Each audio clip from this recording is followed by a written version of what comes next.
Ever notice how ads always pop up at the worst moments? When the killer's identity is about to be revealed. During that perfect meditation flow.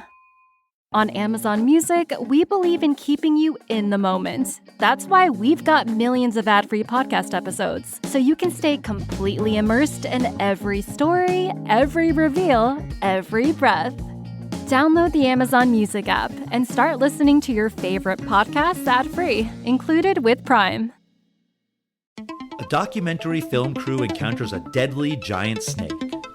Join us as we chat about the meta movie genre, Ice Cube's Good Day, and an impressive way to balance your laptop. Then we find out if 1997's Anaconda stands the test of time.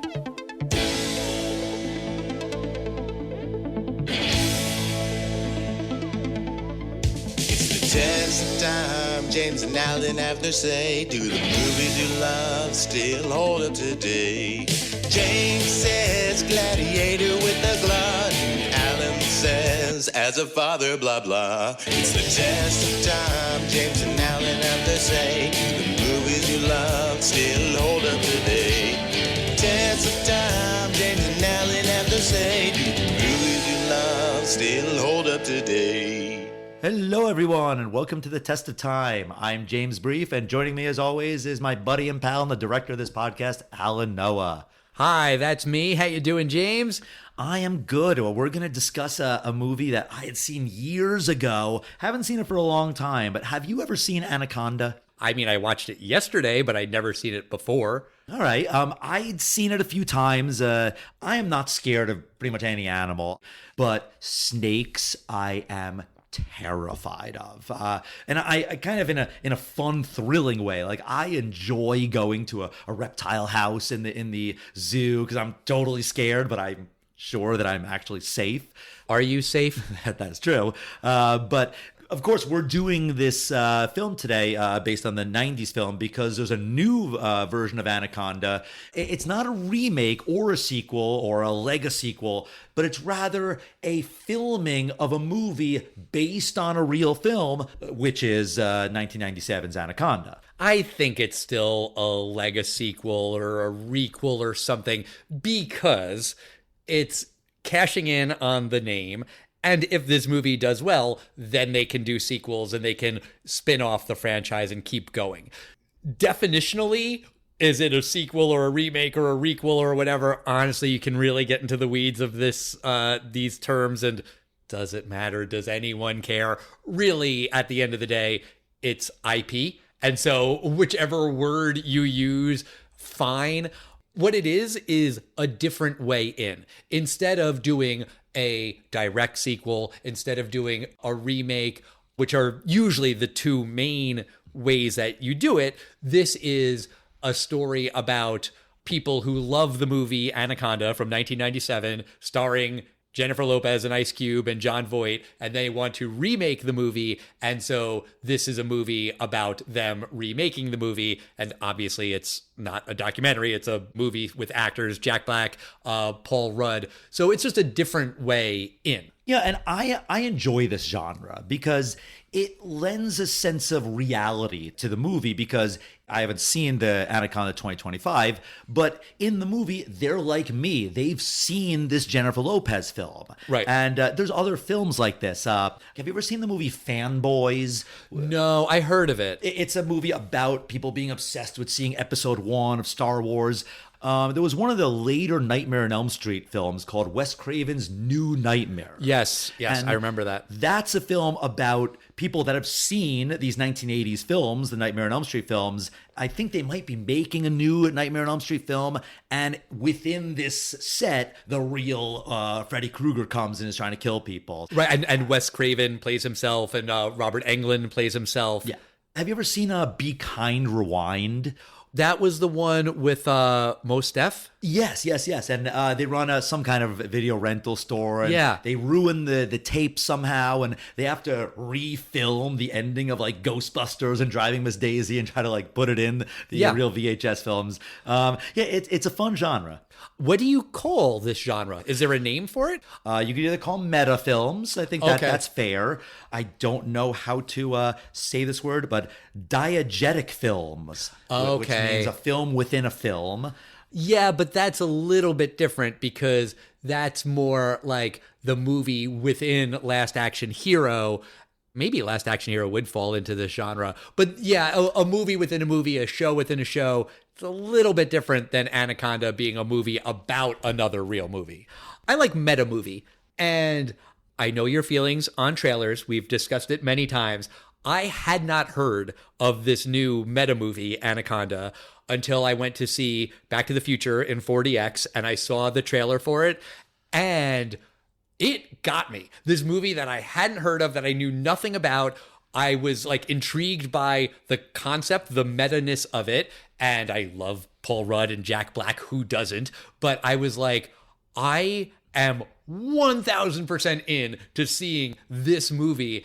And I will also say, I don't need to see every movie in 4DX from now on because that would get a little annoying. But there was a lot of shaking of the chair in the trailer. I wouldn't mind going to see Anaconda in 4DX.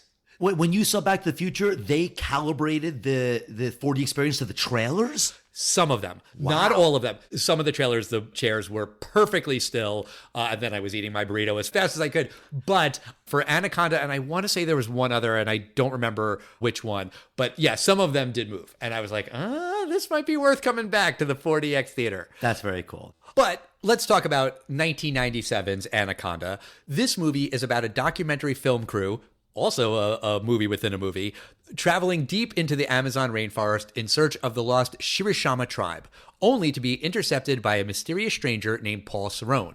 We eventually find out that Cerrone is a poacher, obsessed with capturing a giant anaconda alive. Terry, the documentary's director, and Danny, the cameraman, try to outwit Cerrone and the huge man-eating snake that is hunting them down.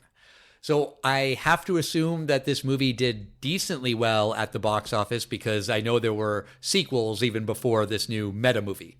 Oh, yeah. This film, which surprisingly, like a $40 to $45 million budget I had seen, it did pretty well. It opened on April 11th, 1997 at number one with $16 million, knocking Liar Liar back to second place after it was in number one, knocking on Jim Carrey 1997 film. That's an accomplishment. Sure. It wound up doing $65 million domestically. It did make sequels. I think it was called The Search for the Blood Orchid. I did watch it. It was on cable once. Not very good. But this film was a hit. And my guess is most of the money in this film went into the filming. They filmed at different sets. And also they made real animatronic snakes in this film. You could tell very much that there was CGI in this film. Yeah. Mid-90s CGI. That does not always stand the test of time. But they used animatronic snakes in this film, which apparently were actually terrifying to look at. And I think this snake is pretty scary in this film. The animatronic snakes weren't just terrifying to look at, they were terrifying on set because they would malfunction and break shit and almost injured some people. So they were terrifying, not for the intended reason. The digital effects are, in pretty much every instance, laughably bad. They look like really, really crude CGI, primitive CGI. I mean, this is 97. This is after Jurassic Park. This is a couple years before Star Wars Episode 1. Special effects were better than this in 1997 if you had the right budget, the right effects company. This was not Industrial Light and Magic. I saw the name and I forget what it was, but they are not great. To be fair, the difference between making an X-Wing miniature look good versus a snake, I mean, that's an incredibly fast-moving character that I think even today, my guess is a 2025 snake will look different than a 2045 snake made digitally. Sure, but it's also going to look a hell of a lot better than the 1997 snake. Sure. For sure. Even if it has a lower budget, just because the effects have evolved so much.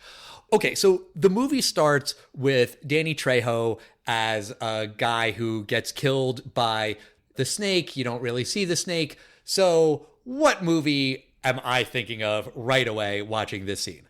You don't know what I'm talking about? No, someone kills himself right in the beginning. Not the suicide part of it, but just this anonymous character getting killed by the creature. That's the title of the movie. Jaws. Exactly. So there was a big thing in the New York Times this summer about the 50th anniversary of Jaws. I mean, they talked about the making of the movie and the influence of the movie and all different things. But there was one piece about how Jaws kind of invented this formula. And I'm just going to read it because it's easier. The creature stalks the remote location and attacks the first victim. Next, the reluctant hero challenges the local authority and enlists the experts. Finally, the sacrifice leads to the confrontation and the creature's death. And so 9 of those things are, fill in the blank. And it goes through all of these movies that basically follow the same formula. And to be clear, following that formula isn't necessarily a bad thing. Alien follows that formula. There's a really handy table that shows all of the movies and which of those 9 boxes they check. And some of them check some of them, and some just 6 or 7. 6, 7. Sorry, I have teenage kids. But Anaconda hits all 9. Every single beat of Jaws is followed by Anaconda, and it reeks of a Jaws knockoff from that first scene. When you bring that up, I could totally see it. But I also agree with you. It's not necessarily a bad thing.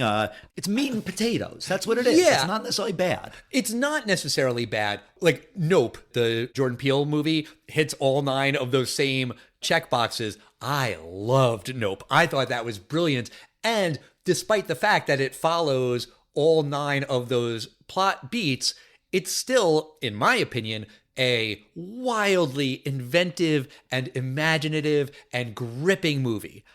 I don't feel the same way about Anaconda. It just kind of feels like a less good version of Jaws. That's actually highly complimentary, though. If you were to tell the director, I think it's a less good version of Jaws. Just that sentence alone is not necessarily an insult. You're right. Let me rephrase that sentence. Anaconda is a piece of dog shit version of Jaws. Okay, I feel a little bit better putting it that way. Ice Cube is in this movie. I haven't seen the Friday movies. We should do those on the podcast. You've never seen any of the Friday films? No. And I would like to. Barbershop, I know he's been in a lot of movies, but it did make me laugh. His very first line in this movie. Did you catch it? It's a good day. That's funny. That is a good joke. That joke 1000% stands the test of time. That song is still every bit as beloved now in 2025 as it was when this movie came out, when the song first came out. Also, by the way, speaking of meta, that's a meta joke, but it worked. And of course, we're referring to Ice Cube's It Was a Good Day. It's actually been found out what day that was. Yes, I have seen that. The day that was trivia. January 20th, 1992, because he The says Lakers beat the Supersonics. there were no murders that day. Yo MTV Raps was on. Yeah, Clear Smogless Day. Yeah, so it's apparently January 20th, 1992. Yes. Speaking of musicians / actors, there's Jennifer Lopez. I think both her and Ice Cube, honestly, are perfectly fine in their roles, in their acting ability.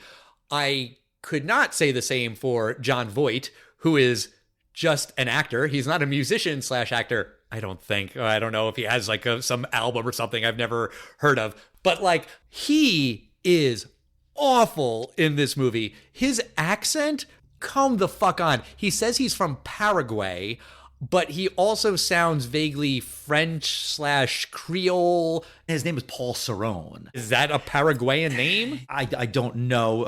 Let's for sure. just say no. Obviously, the character Paul Cerrone could have been from anywhere, and when they cast Jon Voight, it feels like maybe they would have switched his background. Yeah, and he spends the entire movie in some degree of scowl. Sometimes it's a full scowl, sometimes it's like a half scowl or a quarter scowl or a 3/4 scowl, but he's always scowling. His eyes are squinted, he's frowning, he's just doing one move. I also don't like Jon Voight, the person, so Is it possible that that's affecting my opinion? Very, very likely, but he's not an interesting villain. He's not a compelling character. He's not one of those guys who you even love to hate. At least for me, I kind of hate that I hate him. To be fair and totally honest, Jon Voight has been nominated for so many Oscars, Academy Awards. He's won Golden Globes. I don't know if he's ever won an Oscar, but he is a brilliant actor. I'm not sure if it's a flaw of Jon Voight or if he was told play this accent and this is where we want this guy to be from. I don't quite get how him, this Mateo character, and the Danny Trejo character are, you'd think they'd be all Paraguayans. Yeah, I mean, it turns out that this was all a setup and they know each other. We see that newspaper clipping, which is kind of weird that they have the newspaper clipping like pinned to the wall. But I don't fully understand the setup of grabbing this documentary film crew because Mateo is the ship's captain. So he's got the boat. Danny Trejo's character is killed, so bummer there, I guess. Is that why he needs to recruit all of these other people just to have more bodies? I guess that maybe makes sense, but I don't know. If I really wanted to catch a giant snake, a documentary film crew wouldn't be the people who I would think would help with that. You bring up a good point. It would have been maybe help to understand why exactly. Maybe there's some desperate, he needs to get to this Anaconda nursery really quickly. It's the mating season, the birthing season. Time is of the essence, and he needs to get the first ship he can find. Although putting that scene at the beginning of the film would ruin the mystery of this character, Paul Serone. We have no idea who he is when he's picked up. But also, though, he's so clearly a bad guy because you're watching it in a movie and the scowl and everything and Jon Voight. I mean, it's crystal clear. The thing with how he takes out Eric Stoltz's character, he puts this deadly wasp in the scuba mask. Is that how he does it? Because Stoltz is underwater for a while, getting the rope free from the propeller before the wasp stings him. It's a complicated plan because he needs Stoltz to get the rope off the propeller before the wasp stings him. That's not something he can really control. Well, he doesn't free the rudder. Jon does. Voight, not entirely. You see Jon Voight, Paul Serone frees the rudder later. Eric Stoltz cuts it a little bit, and then he starts convulsing with this wasp. Then later you see Jon Voight picking up the ropes off the propeller. Okay, taking a step back, this documentary film crew, they're looking for a tribe. They do repeatedly say the word Indians, and they're in Brazil. So, okay, fine, maybe I'm nitpicking, but if they're real nature documentarians, they wouldn't use the word Indians. They would say this lost tribe, which they do sometimes say the lost tribe, but they do call them Indians, which gets under my skin. Also, though, why are all of these people on this boat? Why is the narrator of the documentary film there? Normally, on a documentary nature thing, you have the footage, and then the person, the Richard Attenborough type, does voiceover later. They're not there on the boat being like, now this shrine behind me, you can see here. Like, that's kind of weird that guy's there. I've seen both of them. This is not a nature documentary. This is not the Morgan Freeman doing those things, March of the Penguins. This is a search for a lost tribe, and there's several shots of him. He's in front of the statue, and I buy that they could do this. I think you're right. The production might be way cheaper than flying this guy to the rainforest and housing him and paying for everything. But I think it's fair that he's on the boat. Fine, okay. I guess to me it's weird that you have the narrator and the professor, like the anthropologist. I think those could be one person. You have the expert who's going to be the person who interviews the tribe members and walk you through it. To have two separate people, that's a little bit weird. Yeah, but I feel like the stereotype for Americans, at least, the British accent sounds a little more intellectual. I don't think Eric Stoltz's character would have had that authority that this British guy has. I guess, fine. Also, Owen Wilson plays the sound guy, and his girlfriend is the production manager. Sometimes you bring a production manager on a shoot.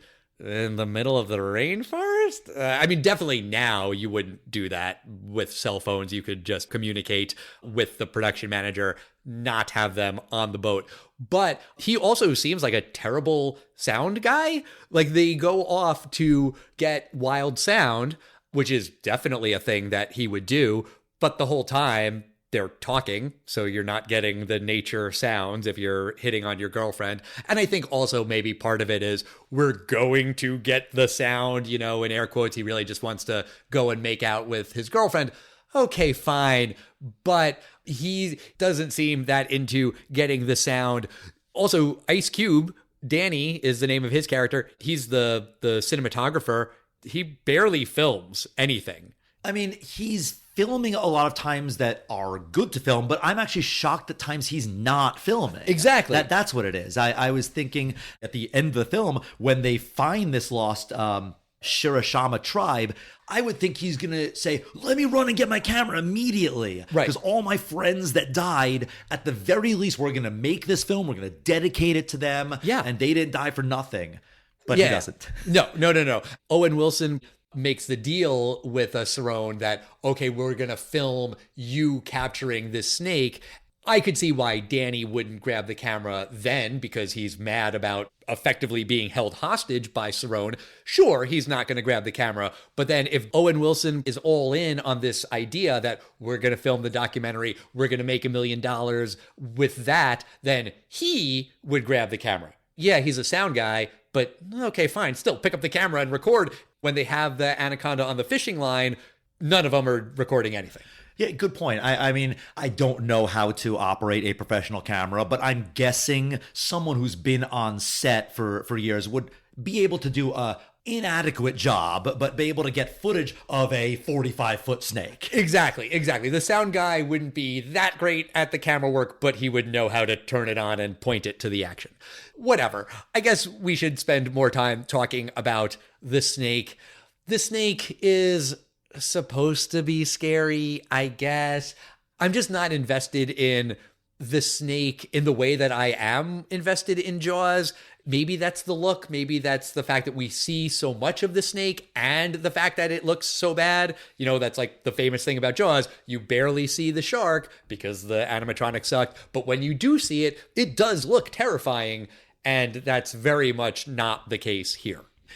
I will say, though, I had one absolute jump scare in this film because I was watching this film with my girlfriend. My laptop was like on my shins. I don't want to watch like 6 inches from my face. So it was like further away.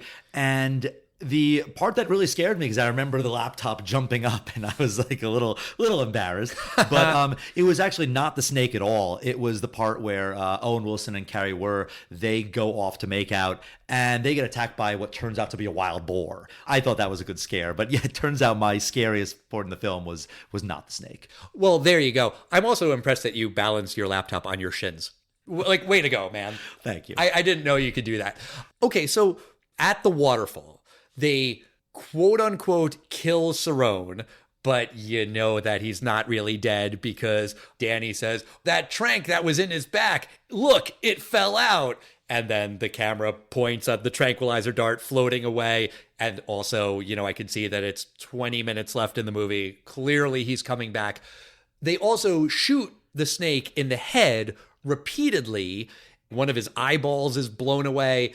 It's dead. And then later on, Cerrone comes back and there's the snake. And I wasn't sure if that was like a mistake and it was supposed to be that this is the same snake that's come back. Maybe you're thinking, Alan, what are you, an idiot? No, it's got to be a different snake. You see the bullet holes in the head. But also, when they're pulling away from that waterfall, it's reversed footage. The boat is just moving and the water is going up the waterfall. That's one of the most famous bloopers of the film. Did you know about that blooper or you saw it? I didn't know about it before I watched the movie, but when I was watching the movie, I was like, why the fuck is the water going up the waterfall? Yeah. I don't even know why they put that in there. I can tell you exactly why. because they had the footage of the boat going that way and the waterfall coming down. Maybe the boat got really stuck in real life, or maybe they just didn't want to film it. Maybe they forgot to film it. Maybe it was too hard to film it. So they just put in this reverse footage. And so there had to be a conversation between the director and the editor. What do we do? And they decided, put it in backwards. No one will notice. No one will care. So then when I see the next snake in that next scene that has clearly not been shot in the head 3 times, I'm thinking it could be a different snake, or it could be that they just made the same decision as the backwards upside down waterfall. No one will care. It's fine. In my opinion, it was a different snake. I think so. But there is this Jaws-like implication that there's one snake stalking them. Yeah. So, I mean, because there's obviously other anacondas in this film. There's a part where they blow up the wall. Right. And that's what I think is one of the plot flaws of the film, because Cerrone picks them up and goes, nothing to worry about. These are babies. And I think, there's your millions of dollars. Right. Grab the babies and wait 2 years. Anacondas rapidly grow. So it just seems the obvious thing to do rather than trying to capture a 45-foot deadly anaconda. Seems like capture a baby. Exactly. 100%. That is definitely the more logical thing to do. It's the safer thing to do. And I was wondering, what is this wall for? Like, it seems like maybe they put stuff because as we see down that river, they get not shipwrecked, but maybe it's more shallow, and maybe the Brazilians are saying, yeah, don't go down this tributary, you will get stuck, and then we're gonna have to send in the authorities to get you, and that costs a lot of money. No, I don't think that's it. I think it's the Shimishana tribe who don't want people going to this nest where the climax really takes place. Cerrone, it's hard to tell because of the squinty face and the scowl that he's making. He does seem to be surprised when he encounters this wall. I think he was not expecting that. I do think he is telling the truth when he says, oh, this is new. I think the people of the tribe put it up to protect people from encountering the snake lair. But getting back to that lair where, yes, I do agree, it is a second snake. There really should be a line of dialogue that Cerrone would say, something along the lines of, man, I'm pretty pissed that you killed that big anaconda that I was tracking and hunting. But you know who's gonna be more pissed?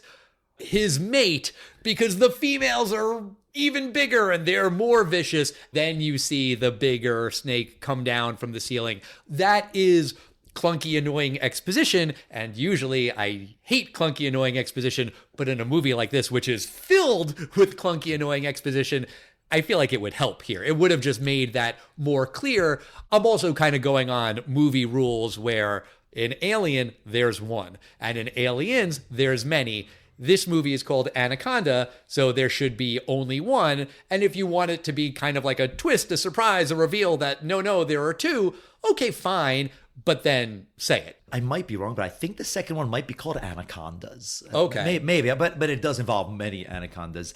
For me, you know what I think the scariest part of this film is? It's not John Voight's accent? No. And Okay. You might disagree with me here, but I found it very, very anxious every time these people are casually walking around the water. Yeah. When Owen Wilson is just casually putting up all this dynamite, where clearly we know the snakes are right behind this wall, and they blow it up, so we know that this wall was full of anacondas. Nothing happens to him. When Mateo dies, Ice Cube goes back for him, and we're all like, no, don't split up. That's the movie rule. Don't split up. Right. But he goes back, and I think there's a lot of tension in that scene because he's slowly walking around the water. Even Eric Stoltz casually scuba diving in the rainforest, in the Amazon. I'm like, didn't you just say you were attacked by piranhas like in the scene before? And he's talking about the catfish that swims in your pee hole. Yeah, on that stuff too. Cerrone, he definitely says correctly, there's a million ways for that river to kill you. It seems like there's one way for it to kill you in this film. Mainly the one, yeah. Yeah. I found it very anxious every time these people are casually walking around the water. I think that's deliberate. I think that is the thing where, again, it's like Jaws.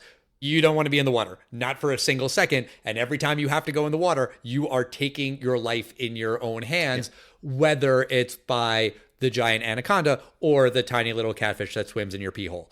because that also sounds horrible and terrifying, and I would be like clenching my wiener the whole time.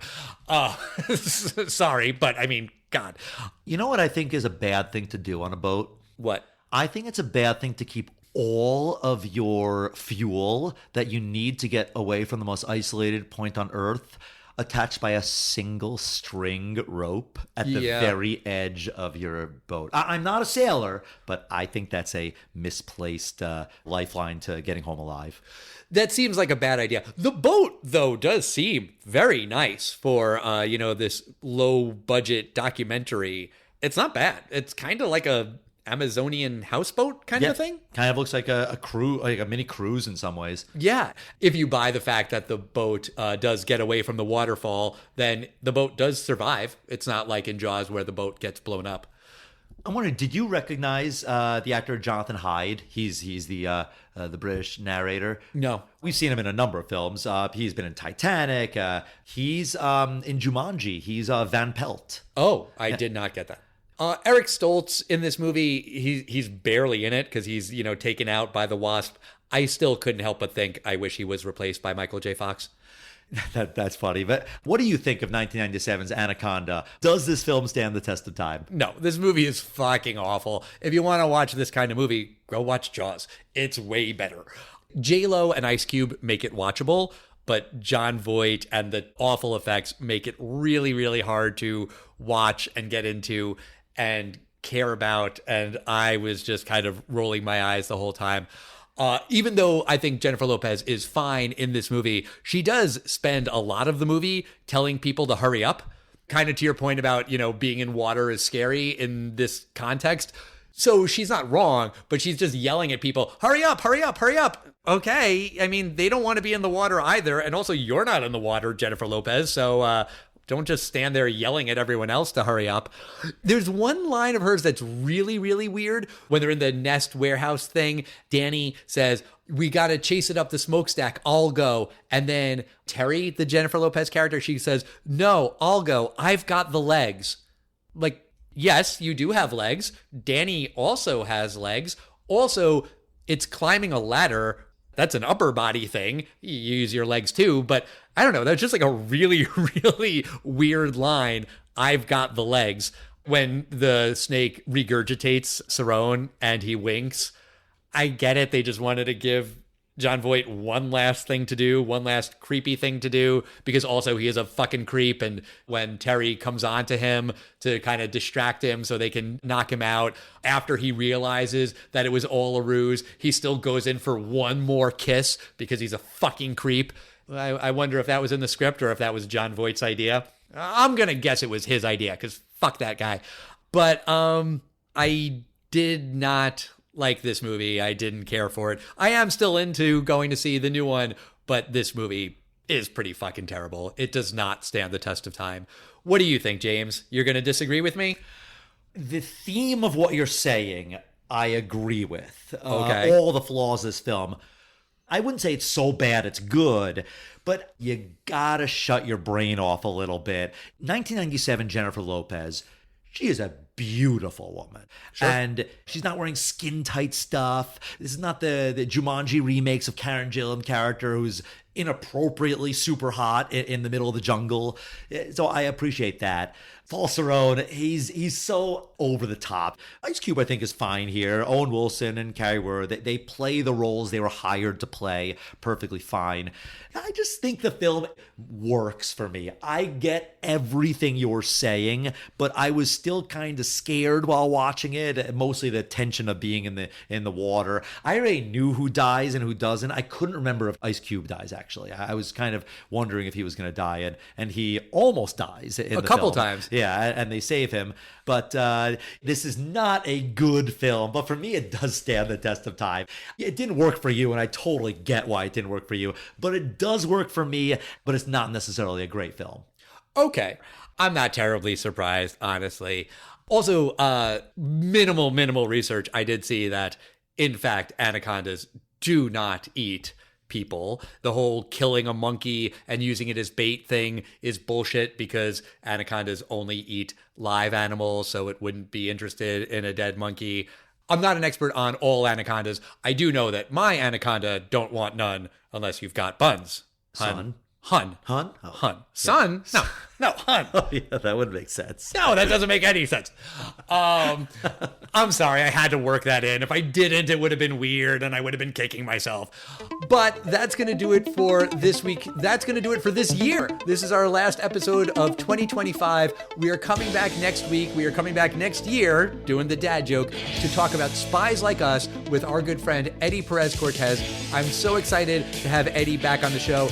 In the meantime, we want to hear your thoughts on Anaconda, on Snakes, on Jennifer Lopez, on Ice Cube, on John Voight's terrible fucking accent. We are at Test of Time Pod on Facebook, X, Instagram, and Threads. We love hearing from you, and we'll see you next time, everybody.